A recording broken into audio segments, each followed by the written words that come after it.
नमस्कार। आज का क्लास है अम्ल, क्षारक और लवण पर, जिसे हम एसिड, बेस और सॉल्ट्स कहते हैं। तो मैं जीवन सर आप सभी का स्वागत करता हूं द गुरु में। आज की क्लास एनसीईआरटी बेस्ड क्लास 10वीं कक्षा से ली गई है, जो कि आपके आगामी होने वाली परीक्षा के लिए लाभकारी होंगी। अगर आपने एएनएम और जीएनएम का फॉर्म भरा है, अगर आप 10वीं की बोर्ड परीक्षा देने वाले हैं, तो आपके लिए यह क्लास अति उपयोगी साबित होगी। इसके अलावा जो भी जनरल कंपटीशन के विद्यार्थी हैं, उनके लिए भी यह क्लास लाभकारी होगी। हम इसे लिए हैं केमिस्ट्री से, और केमिस्ट्री का पहला क्लास जो कि है आपका रासायनिक समीकरण, वो वाला हमने डाल दिया है। अगर आपने उसे नहीं देखा है तो वीडियो के लिंक में, जो कि डिस्क्रिप्शन में दिया हुआ है, वहां से देख सकते हैं, या फिर आप द गुरु जीवन सर टाइप कीजिएगा यूट्यूब पर, आपको आ जाएगा चैनल, और वहां से फिर आप निकाल लीजिएगा। ठीक है, तो चलिए शुरुआत करते हैं। पहला प्रश्न है, अम्ल शब्द की उत्पत्ति कौन सी भाषा से हुई है? तो अम्ल शब्द की उत्पत्ति बताना है आपको, किस भाषा से हुई है? लैटिन, हिंदी, अंग्रेजी या फारसी? अगर मैं आपको कहूं कि जब भी आपको ऐसे प्रश्न आते हैं शब्दों की उत्पत्ति से, आप क्या करें, आंख मूंद करके लैटिन मार दें। अगर आप नहीं जानते हैं तो 99% ये सही हो जाएगा, क्योंकि अधिकतर जो शब्दों की उत्पत्ति हुई है वो लैटिन शब्दों से हुई है। कुछ ईरानी, अरबी, फारसी भी है, ऐसा नहीं कह सकते नहीं है, लेकिन 99% ऐसे प्रश्न पूछे जाते हैं एग्जाम में जो लैटिन भाषा से संबंधित होते हैं। तो पहला जवाब क्या हुआ आपका? लैटिन। दूसरा प्रश्न है कि अम्ल कैसा पदार्थ है? खट्टा, मीठा, कड़वा या स्वादहीन? अम्ल के बारे में पूछ रहा है। तो जितने भी खट्टे पदार्थ होंगे, जितने भी खट्टे पदार्थ होंगे, उसे हम अम्ल कहेंगे। जैसे नींबू का रस, जैसे दूध फट जाने के बाद खट्टा हो जाता है, जैसे कि आंवला, जैसे विनेगर, आम, जामुन, संतरा, अमरूद, विटामिन सी पाए जाते हैं। इसके बाद इमली हो गया, टमाटर हो गया, और भी कई प्रकार के खट्टे होते हैं जो कि आगे आपको पता चलने वाली है। तो बने रहिएगा चैनल में, बहुत अच्छी अच्छी जानकारियां दूंगा। इस बार हमने प्रश्नों की संख्या को बढ़ाया है। तो प्रश्नों की संख्या कितनी है इस बार? इस बार 50 MCQ है आपके लिए। तो चैनल को जल्दी से सब्सक्राइब कर लीजिए, और अगर आपने सब्सक्राइब कर लिया तो उसके लिए बहुत बहुत धन्यवाद। शेयर कीजिए दोस्तों में। ज़्यादा वक्त नहीं बचा है, 29 तारीख को आपका एग्जाम है जीएनएम का, तो ज़्यादा से ज़्यादा शेयर कर दीजिए। किसी भी प्रकार की दिक्कत हो तो कमेंट कर सकते हैं, और मेहनत पसंद आए तो बाद में लाइक भी कर दीजिएगा। कह रहा लिटमस क्या है? लाइकेनों से निष्कासित किया जाता है। देखते हैं आगे। आसूत जल में इसका रंग नील सोन होता है। ए बी दोनों, या इनमें से कोई नहीं?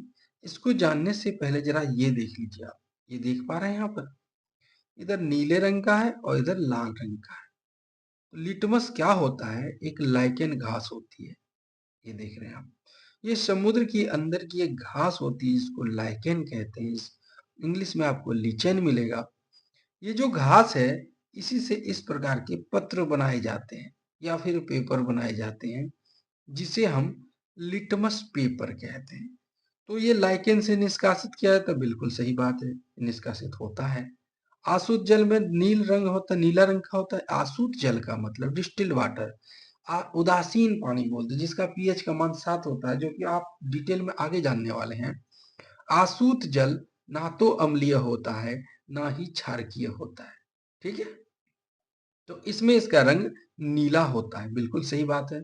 हमारा आंसर होगा ए बी दोनों। तीसरे प्रश्न को देख लिया हमने।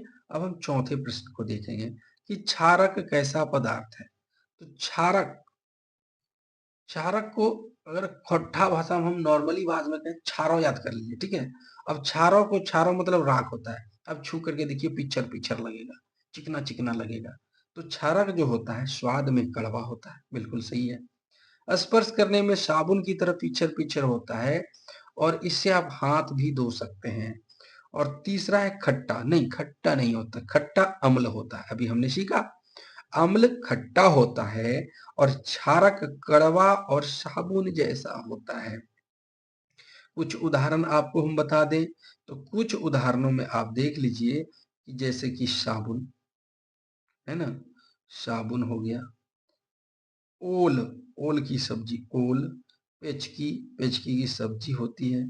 इसके बाद सर्फ होता है, फिर डिटर्जेंट बार होते हैं, ये सभी क्षारक के उदाहरण है। इसकी पहचान इस स्वाद में कड़वा होगा, ये साबुन की तरह चिकनापन होगा और ये आपकी त्वचा को काटेगा, ये आप खुजली सा होगा, है ना, ये क्षारक है। इसका सही आंसर क्या होगा? ऑप्शन नंबर डी, ए और बी दोनों, सी नहीं होगा। पांचवा प्रश्न है कि अम्लीय वर्षा जल का अम्लीय किस कारण से होता है? सवाल सीधा पूछा आपसे कि वर्षा का जल अम्लीय क्यों होता है। तो देखिए वर्षा के जल, तो वर्षा का जल क्या है? बारिश। जब भी कहीं प्रदूषण बढ़ेगा तो वहां सल्फर डाइऑक्साइड की मात्रा बढ़ जाएगी। तो सल्फर डाइऑक्साइड आप ये कर लीजिए, टिक लगा लीजिए। सल्फर डाइऑक्साइड तो बढ़ेगा तो कार्बन डाइऑक्साइड तो बढ़ना ही बढ़ना है। साथ में अब देखिए दो ऑप्शन तो आपको क्लियर हो गया, तीसरा नाइट्रोजन के ऑक्साइड भी बढ़ते हैं। सल्फर डाइऑक्साइड, नाइट्रोजन के ऑक्साइड, कार्बन मोनोऑक्साइड, हाइड्रोफ्लोरोकार्बन, ये सभी ऐसे कारक हैं जो अम्ल वर्षा को लेकर के आते हैं। और इसका जो दुष्परिणाम है सजीव और निर्जीव दोनों पर पड़ता है। इसीलिए ताजमहल का जो रंग है वो धीरे धीरे पीला हो रहा है। ताजमहल सफेद संगमरमर से बना हुआ है। यमुना जल प्रदूषित हो जाने के कारण वहां पर अम्ल वृष्टि हो रही है और अम्ल वृष्टि के कारण ताजमहल का रंग पीला हो रहा है, उसकी चमक कम पड़ रही है। तो ये सारे के सारे ऑप्शन जो हैं वो अम्ल वर्षा के लिए कारक होते हैं। छठा प्रश्न है निम्न में से कौन कौन सी पदार्थ क्षारकीय प्रकृति है? अभी हमने क्षारकीय प्रकृति बताए थे, स्वाद में कड़वा, छूने में चिकना और उंगली को काट देगा। तो चलिए देखते हैं। बेकिंग सोडा, सोडा तो सर्फ की कैटेगरी में आता है। साबुन भी है और चूना का पानी, चूना नहीं, चूना का पानी, ये भी आपका क्षारकीय होता है। ठीक है। अब अगर आपसे पूछ दे कि अम्ल की क्या गुण होते हैं, केमिकल गुण जो होता है अम्ल का वो होता है H+ आयन देगा और जो क्षारक होते हैं वो OH- आयन देगा। ठीक है। सातवां प्रश्न है खट्टे पदार्थ कौन कौन से हैं? तो देखिए ना भाई कौन कौन सा पदार्थ खट्टा है। नींबू का रस खट्टा होता है, सिरका खट्टा होता है, सिरका के बारे में अभी थोड़ा बता देता हूँ। इमली खट्टा होता है, उपरोक्त में से सभी खट्टा होता है। तो अगर आपसे पूछेगा नींबू के रस में कौन सा एसिड पाया जाता है, तो नींबू के रस में साइट्रिक एसिड। कौन सा acid? Citric acid, citric citric acid. सिरका में क्या पाया जाता है? Acetic acid. क्या? Acetic acid. अब सिरका के बारे में एक बात और जान लीजिए कि 97% पानी यानी 97% जल में 3% एसिटिक एसिड मिला देने से वो सिरका कहलाता है, जिसे हम विनेगर भी कहते हैं। इमली में टार्टेरिक एसिड पाया जाता है। तो इन सभी में एसिड पाया जाता है। तो एसिड कैसा होता है? स्वाद में खट्टा होता है। आठवां प्रश्न है कि नीला लिटमस लाल किसके द्वारा होता है? नीला को लाल कर दिया तो अम्ल होगा, नीला को लाल कर दिया तो अम्ल होगा और लाल को नीला कर दिया क्षारक होगा। ध्यान से सुनिएगा। नीला को लाल किया तो अम्ल होगा और लाल को नीला किया तो क्षारक होगा। ठीक है। तो यहां कर नीला को लाल किया तो अम्ल है। लवण क्या है? तो लवण जो होता है वो ना तो सॉरी लवण जो होता है अम्ल और क्षारक को मिला देने से प्राप्त होता है। नौवां प्रश्न है सफेद कमीज पर पड़ा हल्दी का दाग साबुन से धोने पर लाल क्यों हो जाता है? तो पहली बात आप बताइए, साबुन कैसा होता है? चिकना चिकना होता है। साबुन क्या होता है? स्वाद में कड़वा होता है। तो साबुन क्या हो गया? क्षारक हो गया। खोजिए ऑप्शन में। साबुन अम्लीय नहीं होता है, साबुन उदासीन भी नहीं होता है, साबुन का विलयन लवणीय भी नहीं होता है, साबुन का विलयन क्षारकीय प्रकृति का होता है। साबुन का विलयन कैसा होता है? क्षारकीय। और हल्दी अगर आपके कमीज में लग जाए तो सीधा आप पानी से धोइए पहले, फिर साबुन लगाइएगा। नहीं तो अभी पीला दाग लगा था, साबुन मारिएगा तो वो दाग लाल हो जाएगा। तो एक ठो ठीक करने के चक्कर में और खराब कर लीजिएगा। तो साबुन के दाग को कैसे छुड़ाना है? पहले साफ पानी से धोइए, तब उसमें नींबू रगड़िए, वो साफ हो जाएगा। 10वां प्रश्न है कि सोडियम कार्बोनेट का साधारण नाम क्या है? सोडियम कार्बोनेट को कास्टिंग सोडा कहते हैं, कास्टिक सोडा। ठीक है, सोडियम कार्बोनेट को कास्टिक सोडा कहते हैं, Na2CO3, Na2CO3 कास्टिक सोडा कहते हैं। और बेकिंग सोडा क्या होता है? जो केक वगैरह बनाते हैं उसके लिए। फिनॉल क्या होता है? फिनाइल जानबे करते हैं, है कि नहीं? जो पर्स वगैरह पोछा काम आता है। ब्लू पेट्रोल, इसको बोलते हैं नीला थोथा या फिर नीला कशिश, जो कि इसकी तस्वीर में आगे दिखाऊंगा आपको। ये देखिए, सोडियम कितने हैं? 2 है। सोडियम की मात्रा कितनी है? 2 है।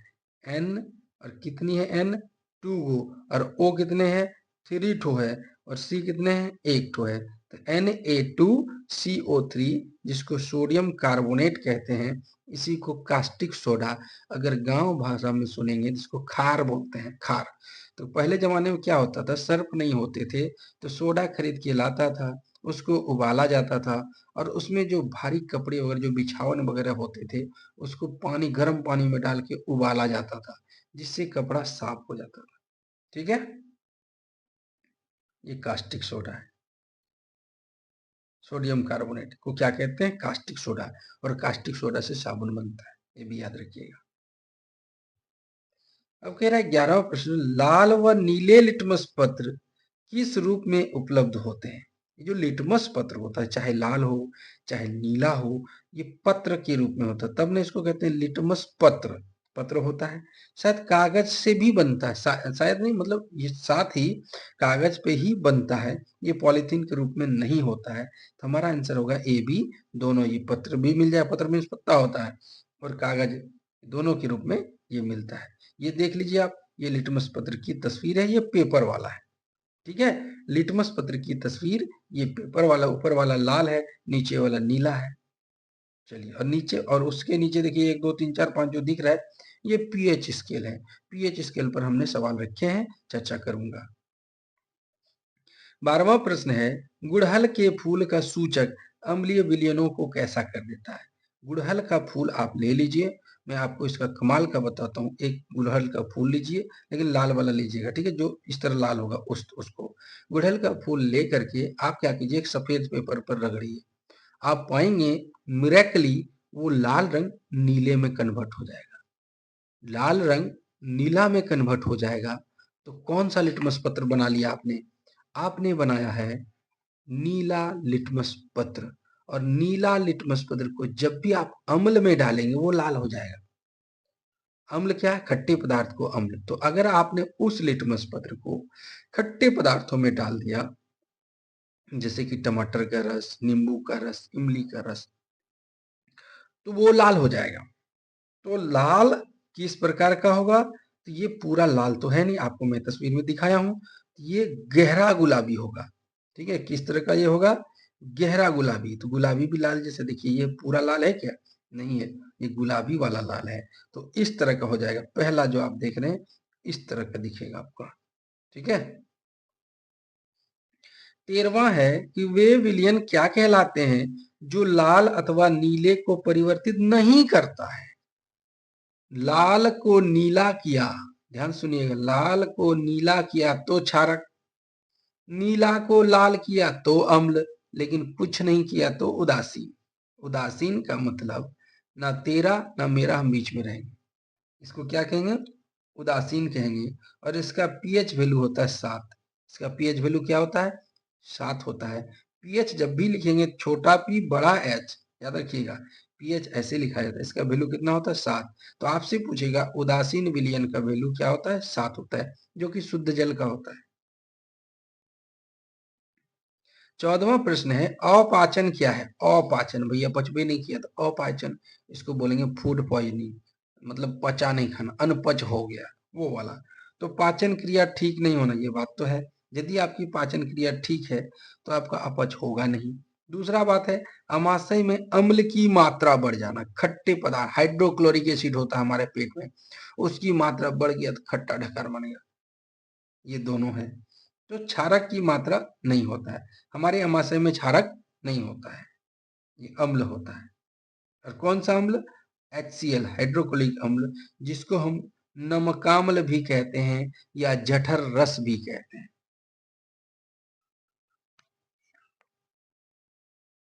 समझ गया आपने, चलिए आगे बढ़ते हैं। 15वां है आंवला में कौन सा अम्ल पाया जाता है। तो आंवला में आपको बताना है कि कौन सा अम्ल पाया जाता है। लैक्टिक अम्ल दूध में, ध्यान से सुनिएगा, लैक्टिक अम्ल किसमें, दूध में, है ना, दूध में लैक्टिक अम्ल। टार्टरिक अम्ल किसमें, इमली में। ऑक्जेलिक अम्ल किसमें, टमाटर में। आंवला में एस्कॉर्बिक एसिड, आंवला में क्या होता है, एस्कॉर्बिक एसिड। ये जो मैं लिखवा रहा हूं ये स्क्रीनशॉट ले लें, ये काम देगा। लैक्टिक एसिड दूध में, टार्टरिक एसिड इमली में, ऑक्जेलिक एसिड टमाटर में, एस्कॉर्बिक एसिड आंवला में। आपका आंसर मिल गया, ये आंवला है। इसको हम लोग आम बोलचाल में औरा औरा भी कहते हैं। और एक होता है अमड़ा, तो अमड़ा में भी विटामिन सी होता है, लेकिन ये वाला आंवला अलग है। ये आपकी बालों के लिए विटामिन सी बहुत अच्छा है, इसमें विटामिन ए विटामिन सी प्रचुर मात्रा में पाया जाता है। खास करके सबसे ज्यादा विटामिन अगर आपसे पूछता है कि इस संसार में सबसे ज्यादा विटामिन सी किसमें पाया जाता है, तो यही है भाई साहब, देख लो आंख खोल करके, यही आंवला है जिसमें विटामिन सी सबसे ज्यादा पाया जाता है। 17वां प्रश्न है फिनोप्थलीन सूचक अम्ल के साथ अभिक्रिया करके कैसा रंग देता है। लाल, हल्का गुलाबी, गहरा गुलाबी, रंगहीन। देखिए फिनोप्थलीन एक कृत्रिम सूचक है, ये उल्टा काम करता है।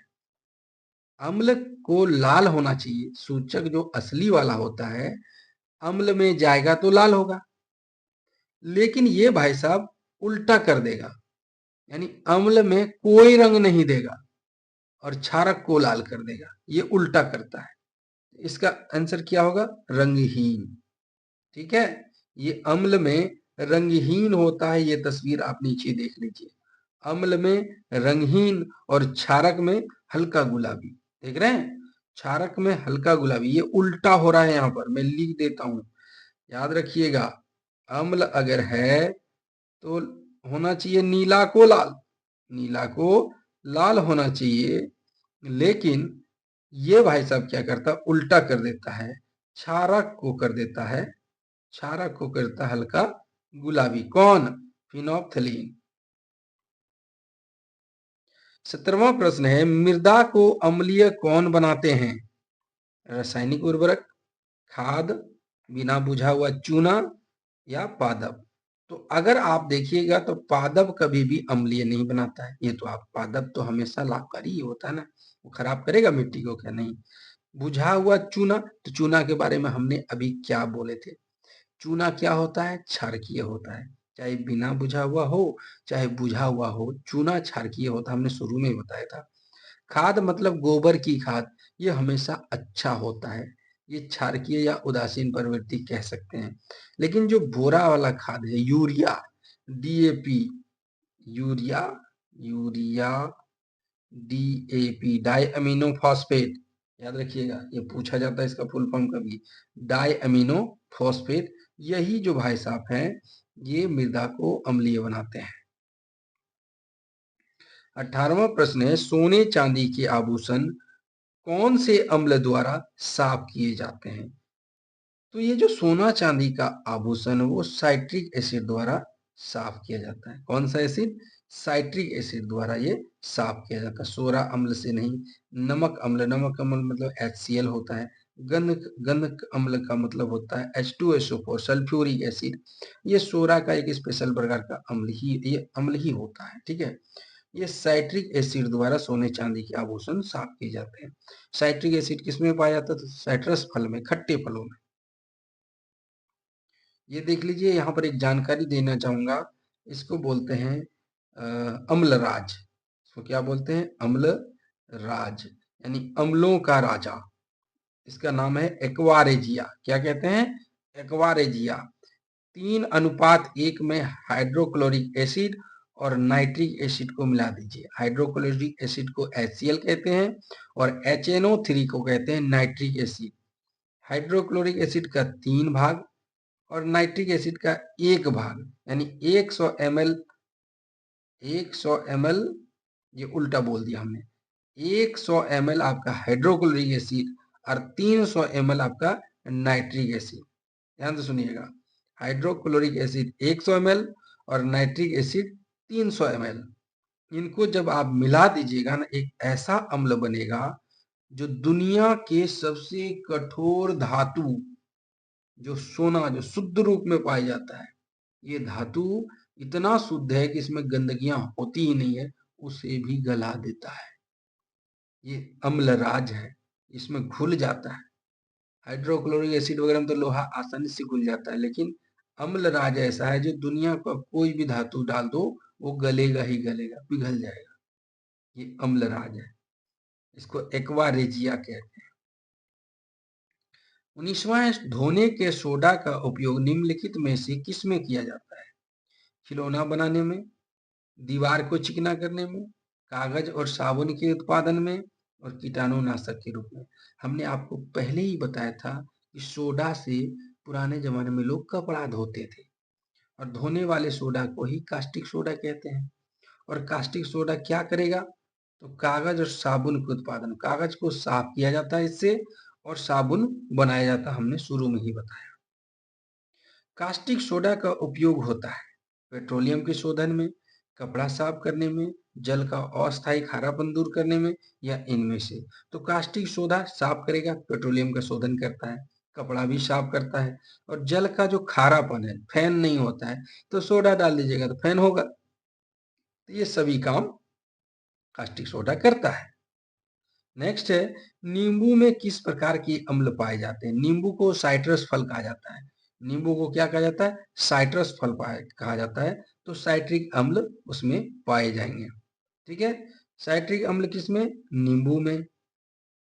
एस्कॉर्बिक अम्ल, एस्कॉर्बिक होगा, ठीक है। एस्कॉर्बिक अम्ल किसमें पाए जाते हैं?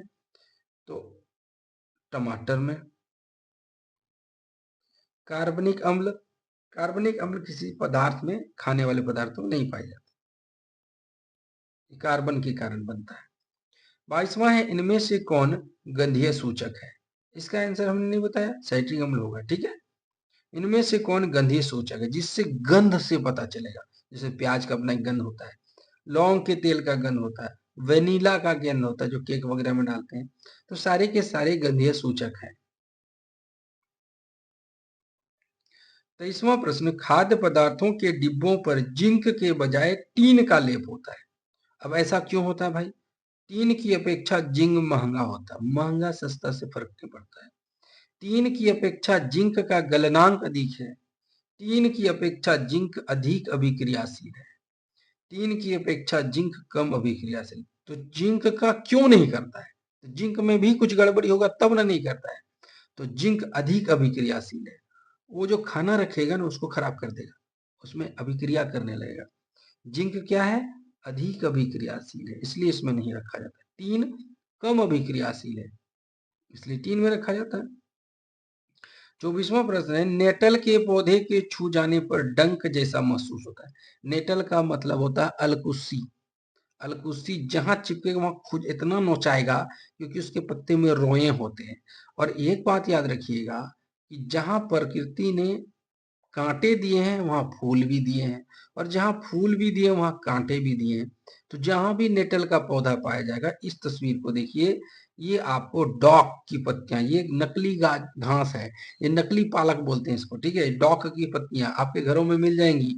ये इसको अगर आपने पीस के लगा दिया या उसका रस लगा दिया तो नेटल के डंक यानी अलकुसी का जो जलन है वो कम होगा। तो इस वाले को ज्यादा शेयर करो दोस्तों में, अपने दोस्तों को बताओ कि नेटल के डंक से बचना है तो ये वाली नकली जो पालक घास है जिसको डॉग की पत्तियां कहते हैं इसका इस्तेमाल करो, ठीक है। लहसुन की पत्ती से नहीं, गेंदा के फूल की पत्ती से नहीं, डॉग की पत्ती से हाँ, नीम की पत्ती से नहीं, नेटल का डंक, ठीक है। ये रहा डॉग की पत्ती। 25वां, मुंह साफ करने के लिए किस प्रकार के व्यंजन का प्रयोग करना चाहिए। देखिए आप समझेंगे कि आखिर इसको क्यों करना चाहिए। तो सबसे पहला है अम्लीय दंत मंजन, उदासीन दंत मंजन, क्षारकीय दंत मंजन, इनमें से सभी दंत मंजन। आप एक बात बताइए, क्षारक की प्रकृति हमने क्या बताई। हमने कहा वो चिकनाहट होगा, हमने कहा वो कड़वा होगा, वो काटेगा। तो क्षारक जो होता है फैन बनाता है, साबुन का फैन, सर्फ का फैन, तो मंजन का भी तो फैन बनता है ना, झाग जिसको बोलते हैं। तो कैसे विलयन हो सकते हैं ये जो मंजन होगा वो क्षारीय होगा, तभी तो ऐसा गुण ला सकता है। आखिर क्षारीय ही क्यों करते हैं हम, ये सवाल हमें सोचना चाहिए। ऐसा इसलिए होता है कि हमारे शरीर में अम्ल है। कौन सा अम्ल है, हाइड्रोक्लोरिक एसिड, जो रात भर नहीं कुछ करने के कारण मुंह में परत जैसा जम जाता है। देखिएगा मुंह खराब लगता है तो हम झाग वाला, तो अम्ल और हमने मिलाया क्षारक, बन गया क्या, लवण। 26वां है, इनमें से कौन संश्लेषित सूचक है। संश्लेषित सूचक का मतलब मानव निर्मित, ठीक है। मिथाइल ऑरेंज है, हल्दी नहीं है, हल्दी तो प्राकृतिक है। लिटमस पत्र प्राकृतिक जो लाइकन घास से मिलता है। लाल पत्ता गोभी ये भी प्राकृतिक है। तो मिथाइल ऑरेंज जो है, मिथाइल ऑरेंज हो गया, फिनोप्थलीन हो गया, ये सब हमारा संश्लेषित सूचक है। 27वां है दांत का मसूड़ा।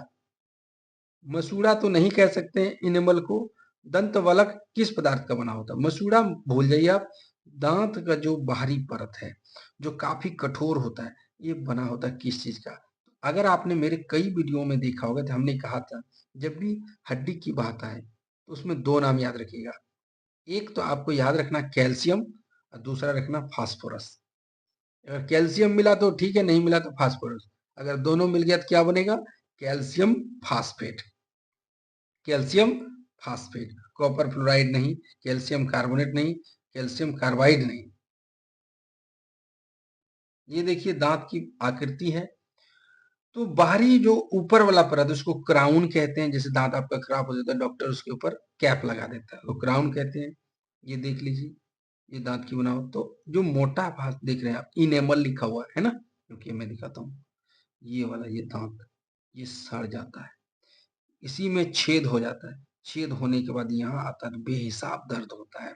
और जब नस में पकड़ता है ना तो मवाद भी निकलने लगता, खून भी निकलने लगता, बर्दाश्त नहीं कर पाते हैं क्योंकि यहाँ खून की नलियां जुड़ी होती है। तो इस वाले का बात पूछ रहा है, तो ये कैल्शियम और फास्फोरस का बना होता है, तो कैल्शियम फास्फेट का बना हुआ हो। 28वां प्रश्न है कि दांत में क्षय कब प्रारंभ होता है। देखिए पीएच का मान अगर गिरता है 7 से नीचे, पीएच का मान अगर 7 से नीचे होता है तो अम्लीय है, और पीएच का मान 7 से अधिक हो जाए तो क्षारकीय हो गया। और अभी हमने आपको बताया कि दांत तभी खराब होते हैं जब मुंह में अम्ल की मात्रा बढ़ जाती है। रात भर सोए रहते हैं, अम्ल बढ़ जाता है, ब्रश नहीं करते हैं तो अम्ल की मात्रा रह जाती है, दांत सड़ना प्रारंभ करता है। तो अब आप देखिए 11 को, पीएच का मान कितना 11, तो क्षारकीय हो गए। पीएच का मान 14 कितना है, क्षारकीय है।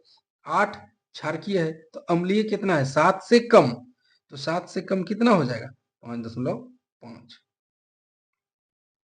अपच का उपचार करने के लिए निम्नलिखित में से किस औषधि का उपयोग, एंटी एसिड, देखिए एंटीबायोटिक प्रतिजैविक है, एनाल्जेसिक दर्द के लिए, जितना भी आपकी दवाएं दर्द की होगी उसमें एनाल्जेसिक होगा। एंटीसेप्टिक जो घाव वगैरह पोंछने के लिए जो जो भी साफ सुथरा जैसे डिटॉल वगैरह है, बोरोलिन, ये सब एंटीसेप्टिक है। एंटी एसिड, एसिड को घुमा देने वाला, एंटी एसिड जैसे कि डाइजीन, जैसे कि यहाँ लिबिस से, ये सब जो देख रहे हैं ना, ये एंटी एसिड का इस्तेमाल है, जो पी लेते हैं जलन कम हो जाता है, छाती का जलन। 30वां प्रश्न है, चूना जल में कार्बन डाइऑक्साइड प्रवाहित करने पर जल का रंग कैसा हो जाएगा? तो चूना को आप पानी में फूलने दीजिए, जो पानी में वो फूल जाए उसके पानी को छानिए और किसी बर्तन में रख के कस के फूंक दीजिए, आप देखेंगे चूना का जल दुधिया हो जाएगा। कैसा हो जाएगा? दुधिया, यानी दूध जैसा। ताजे दूध का पीएच मान 6 होता है, तो अम्लीय है, बिल्कुल सही बात है। दही बन जाने पर पीएच मान में क्या परिवर्तन होगा? तो अब पीएच के बारे में थोड़ा देख लीजिए। पीएच में बीच में 7 होता है, इधर होता है 0, 1, 2, 3, 4, 5, 6, 8, 9, 10, 11, 12, 13 और 14, है ना? इतना ही पीएच में मान होता है। 7 उदासीन है, 7 क्या है? उदासीन है। 7 से कम हुआ तो अम्लीय होगा, 7 से ज्यादा हुआ तो क्षारकीय होगा। तो दूध से ज्यादा खट्टा दही होता है और खट्टी चीजें अम्लीय होती है, तो इस साइड क्या होगा? अम्ल। तो मान क्या हो गया इसका? बढ़ा की घटा? तो 7 से घट गया, यानी 6 जो पहले था उससे भी कम हो जाएगा, तो पीएच का मान क्या हो जाएगा? घट जाएगा। यहाँ तस्वीर पर आप देखिए, देख पा रहे होंगे, इस तस्वीर से आप बढ़िया से समझ सकते हैं। बीच में जो है ये प्योर वाटर है, न्यूट्रल, उदासीन, तो क्या कहते हैं? उदासीन कहते हैं। अब देखिए दूध, दूध का पीएच कितना है? 6 है।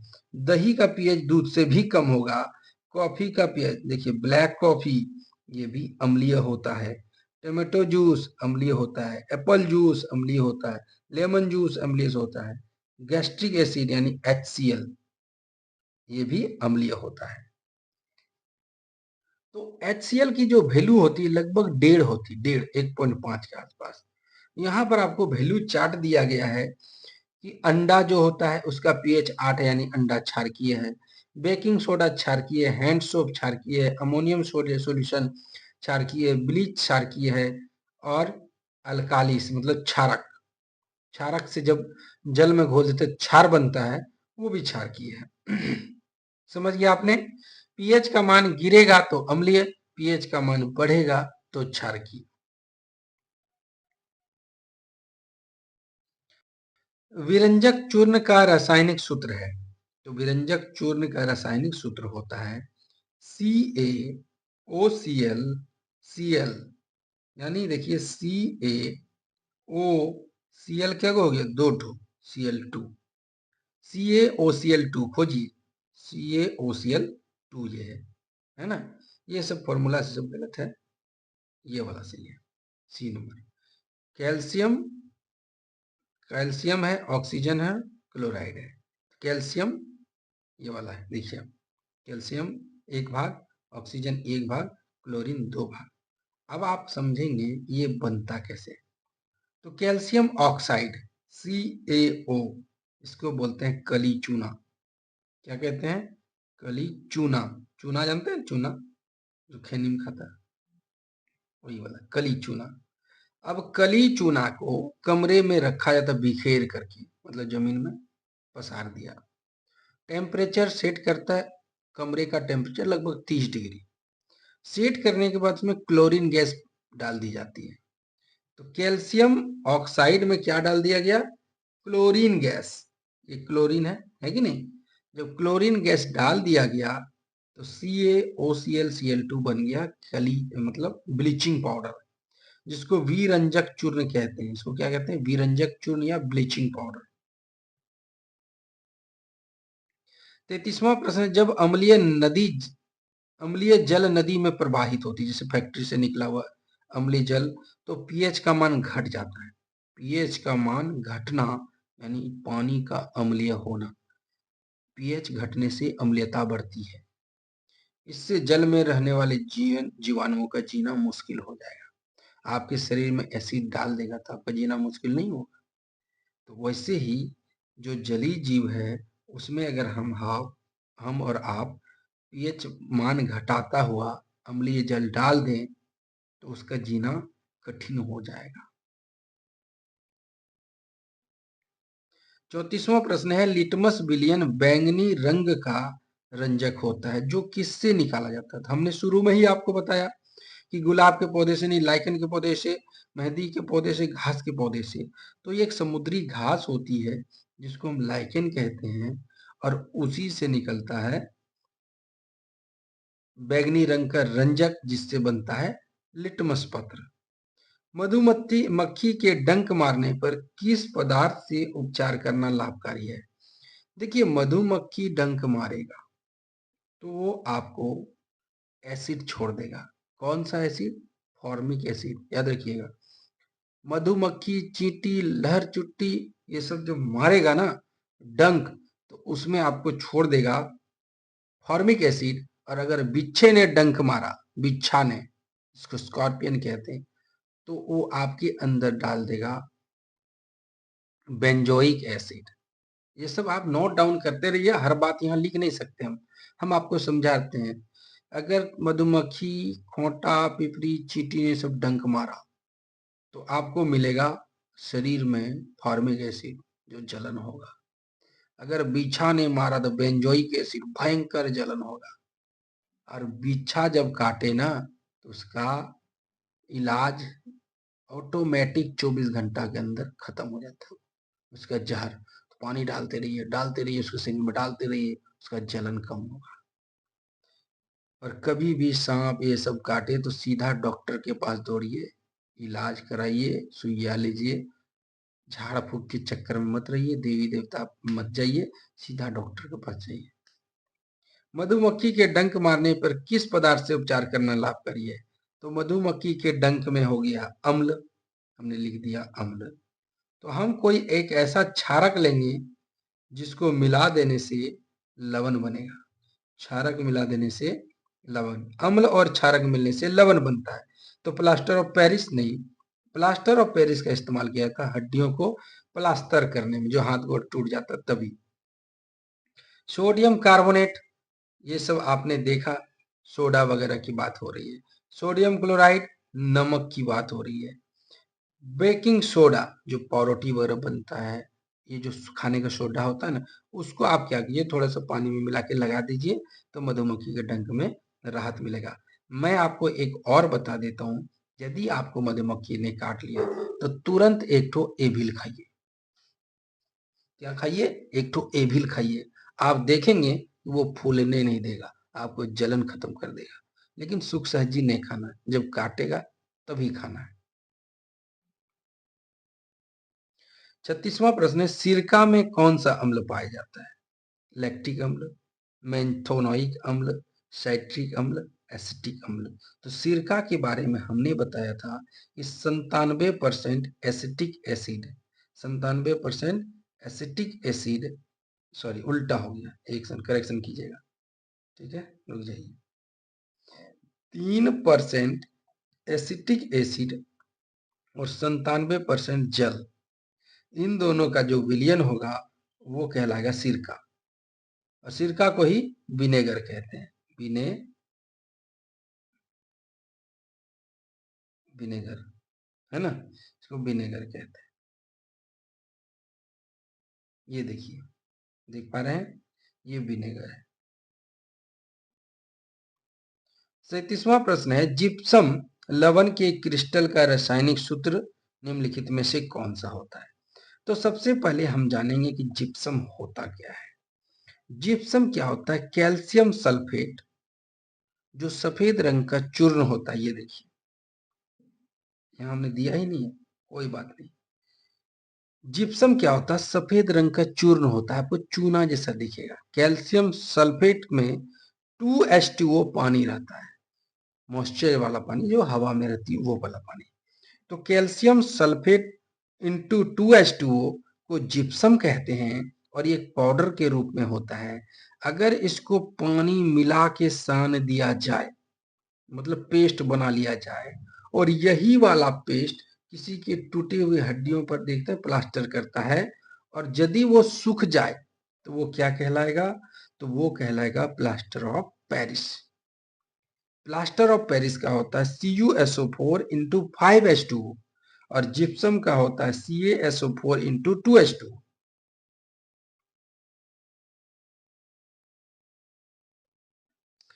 कह रहा तांबे के बर्तन में खट्टे पदार्थ क्यों नहीं रखने चाहिए। तो देखिए, तांबा खाद्य पदार्थ को दूषित करेगा ऐसी कोई बात नहीं। खट्टे खाद्य पदार्थ में अम्ल होते हैं जो तांबे के साथ अभिक्रिया करते हैं। अगर आपसे पूछा कि अम्ल धातु के साथ, धातु मतलब तांबा तो एक धातु है ना, तो अम्ल धातु के साथ जब अभिक्रिया करते हैं तो क्या बनता है, तो बनेगा धात्विक अम्ल। अम्ल धातु के साथ बनाएगा तो धात्विक क्लोराइड बनेगा और साथ में हाइड्रोक्लोरिक एसिड निकलेगी। धात्विक क्लोराइड प्लस हाइड्रोक्लोरिक एसिड, इससे क्या होगा, खाद्य पदार्थ तो खराब होगा ही होगा, आपका बर्तन भी धीरे धीरे खराब हो जाता है। इसलिए धातु के बर्तनों में खट्टे पदार्थों को नहीं रखा जाता। आपने कभी भी अचार को रखते देखा है बर्तन में, वो मिट्टी के जार में रखा जाएगा या फिर कांच या फिर प्लास्टिक में। हमारा आंसर ये होगा। अम्लीय वर्षा के लिए पीएच का मान क्या होगा। हमने शुरू में आपको अम्लीय वर्षा के बारे में बताया, सल्फर के डाइऑक्साइड, कार्बन के डाइऑक्साइड और carbon monoxide, hydrofluorocarbon, chlorofluorocarbon, nitrogen के ऑक्साइड, सब वर्षा अम्लीयता के कारण होते हैं, यानी अम्ल वर्षा के कारक होते हैं। और इसमें क्या होता है, जब भी अम्ल की बात होगी तो पीएच का मान कितना होगा, पीएच का मान 7 से कम, 7 से कम हो जाएगा। पीएच का मान 7 से कम हो जाएगा। तो 7 से कम कहां पर है, यहां पर है 5.6। 12 क्या हो गया, क्षारकीय, 14 क्षारकीय, 11.5 क्षारकीय। यहां से आप देख सकते हैं, हमने इसको समझाया था आपको। यहाँ बेकिंग सोडा का रासायनिक सूत्र निम्न में से कौन सा होता है। बेकिंग सोडा, सोडा यानी खाने वाला सोडा, तस्वीर है, हाँ है, देख लीजिए। तस्वीर से आपको फॉर्मूला बनाने सिखाते हैं हम, फॉर्मूला बनाते हैं। सोडियम है, ऑक्सीजन के गो है, 3 गो, H के गो है, एगो, CO3, क्या बन के निकला formula, sodium hydrogen carbonate. Sodium नहीं, सोडियम हाइड्रोजन कार्बन Na2HCO3 होता है। सोडियम हाइड्रोजन कार्बोनेट में Na2HCO3, सोडियम हाइड्रोजन कार्बोनेट। यहाँ हो रहा है सोडियम बाइकार्बोनेट। सोडियम बाइकार्बोनेट को यहाँ पर देखिए क्या बोलते हैं, NaHCO3। देखिए NaHCO3, ऑप्शन नंबर ए, ठीक है। ये बेकिंग सोडा हो गया, ये खाने वाला सोडा था, ठीक है। और धोने वाला सोडा को सोडियम हाइड्रोजन कार्बोनेट बोलते हैं, आगे बोलते हैं। और उसको कास्टिक सोडा भी बोलते हैं, जिसको सोडियम कार्बोनेट भी बोलते हैं। एक सेकंड देख लेते हैं। सोडियम बाइकार्बोनेट, हाँ उसको अलग बोलते हैं, उसको दूसरा बोलते हैं, उसको कास्टिक सोडा बोलते हैं, ठीक है। सोडियम कार्बोनेट, ये सोडियम बाइकार्बोनेट था, वो सोडियम कार्बोनेट होता है। और एक सोडियम हाइड्रोजन कार्बोनेट भी होता है। 41वां प्रश्न है, एक बार क्लियर कर देता हूँ। सोडियम कार्बोनेट जो होता है वो धोने वाला सोडा हुआ, सोडियम बाइकार्बोनेट वो खाने वाला सोडा हुआ, ठीक है। 41वां है, नींबू के रस का पीएच का मान क्या होता है। तो नींबू का रस कैसा होता है, खट्टा होता है। खट्टा होगा तो पीएच का मान कितना होगा, 7 से कम होगा। एक ही ऑप्शन ऐसा है जो 7 से कम है, देख लीजिए 2.2, बाद बाकी क्षारक क्या है। ये देखिए नींबू का रस 2 है कि नहीं, तो दशमलव वाला यहाँ नहीं दिया है, तो नींबू का रस कितना हो गया, 2.2। 42वां है कि जल में घुलनशील भस्म क्या कहलाता है। जो भस्म जल में घुल जाते हैं उसको हम क्षार कहते हैं। क्या कहते हैं, क्षार कहते हैं। जो भस्म जल में घुल जाते हैं उसे क्षार कहते हैं। 43वां है नीला थोथा या तुतिया, ठीक है, या फिर ब्लू भेट्रॉल, इसका सूत्र क्या होता है। इसको बोलते हैं copper sulphate into 5H2O। Copper sulphate into 5H2O को हम कहते हैं नीला थोथा, नीला थोथा। ये देखिए ये हमारा नीला थोथा। इसके बारे में एक बात बताता हूँ, आप इसको कहीं से ले लीजिए, जो मिल जाते हैं दुकान में, प्रयोगशाला वगैरह क्या बोलते हैं, पंसारी दुकान में। इसको तूतिया कहते हैं। इसको क्या कीजिए, आप गर्म कीजिए एक चम्मच पे रख के, आप पाएंगे कि सफेद हो जाएगा। क्यों, क्योंकि जो 5H2O था वो गायब हो गया, वो जल के कारण नीला था, वो उड़ गया। तो क्या बच गया, कॉपर सल्फेट, क्योंकि कॉपर सल्फेट सफेद होता है ना। तो कॉपर सल्फेट सफेद होता है, पानी के कारण ये नीला था, और फिर जब वो सफेद हो गया, फिर उसमें आप थोड़ा सा पानी मिला दीजिए, वो नीला हो जाएगा। इसलिए इसको ब्लू भेट्रॉल भी कहा जाता है, नीला थोथा भी कहा जाता है, नीला कशिश भी कहा जाता है, और हरा थोथा कहा जाता है फेरस सल्फेट को। लोहे का जो सल्फेट होता है उसे फेरस सल्फेट को हरा थोथा, ग्रीन भेट्रॉल या हरा कशिश कहा जाता है। 44वां है, जठर रस का पीएच मान होता है लगभग, हमने कहा था कि जठर रस यानी पेट में हाइड्रोक्लोरिक एसिड पाए जाते हैं और उसका मान लगभग 1.5 होता है। तो उसी के लगभग का आप देखिए कौन है। तो यहाँ पर एक ही अम्ल दिया हुआ है, ऐसे ऑप्शन में आप चुटकी बजा के निकाल लीजिएगा। ये उदासीन हो गया, ये क्षारकीय हो गया, ये भी क्षारकीय हो गया। ये देखिए जठर रस गैस्ट्रिक जूस 1.2। 45वां है, सोडियम जल को मृदु बनाने के लिए सोडियम के किस यौगिक का उपयोग किया जाता है। अभी हमने आपको थोड़ी देर पहले बताया था कि सोडियम कार्बोनेट बताए थे ना, सोडियम कार्बोनेट है कि नहीं। ये देखिए आप देख रहे हैं सोडियम कार्बोनेट, हमने क्या बताया आपको, सोडियम कार्बोनेट जिसको सोडा भी बोलते हैं, उसको सरफ उसी से बनता है, उसी से साबुन बनता है। तो सोडियम कार्बोनेट में 2 मोलेक्यूल सोडियम के होते हैं, ऑक्सीजन के 3 मोलेक्यूल और कार्बन के 1 मोलेक्यूल होता है। तो ये फॉर्मूला क्या बना, Na2CO3, इसको सोडियम कार्बोनेट करते हैं, और NaHCO3 बोलते हैं, जिसको सोडियम बाइकार्बोनेट बोलते हैं। सोडियम बाइकार्बोनेट मीठा सोडा, खाने वाला सोडा, सोडियम कार्बोनेट धोने वाला सोडा। हमारा आंसर क्या होगा, ऑप्शन नंबर बी। NaCl क्या है, तो नमक का है। सोडियम हाइड्रोक्साइड, सोडियम हाइड्रोक्साइड होता है। ये देखिए Na2CO3 कैसे फॉर्मूला बनाइएगा, N कितना है 2 ठो, और C कितना है 1 ठो, O कितना है 3। तो सोडियम कार्बोनेट को हम कहते हैं धोने वाला सोडा, और सोडियम बाइकार्बोनेट को NaHCO3 इसको बोलते हैं खाने वाला सोडा, मीठा सोडा।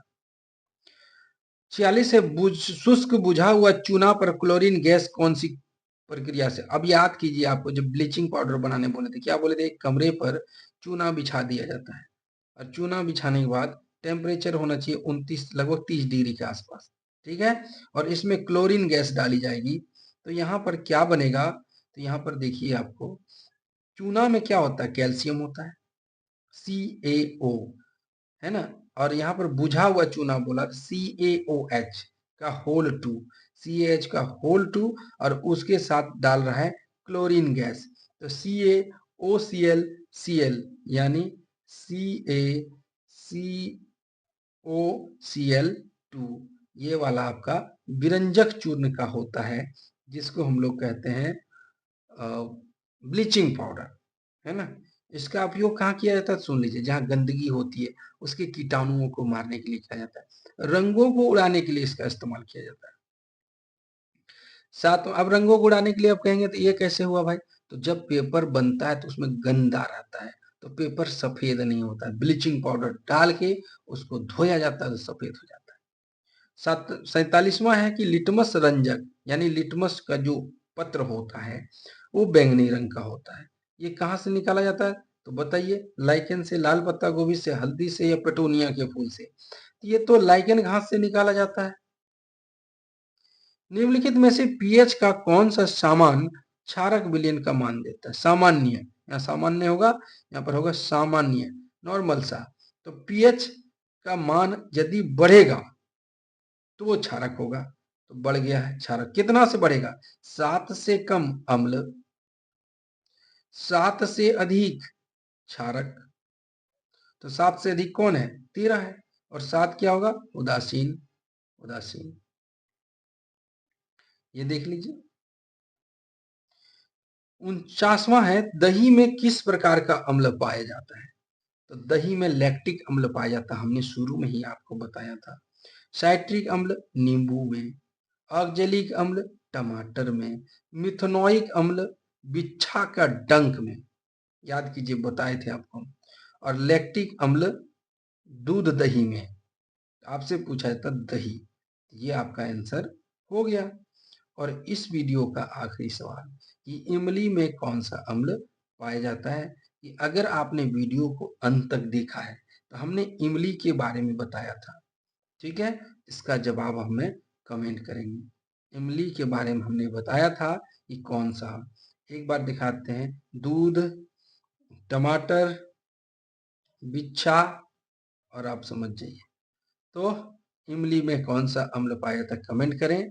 और वीडियो अच्छी ही लगी होगी, मेहनत हमने बहुत किया है आपके एग्जाम की दृष्टि से प्रश्न लाने के लिए, तो लाइक कर दीजिए, ज्यादा से ज्यादा शेयर कीजिए। जल्द ही मिलेंगे अगले वीडियो में, तब तक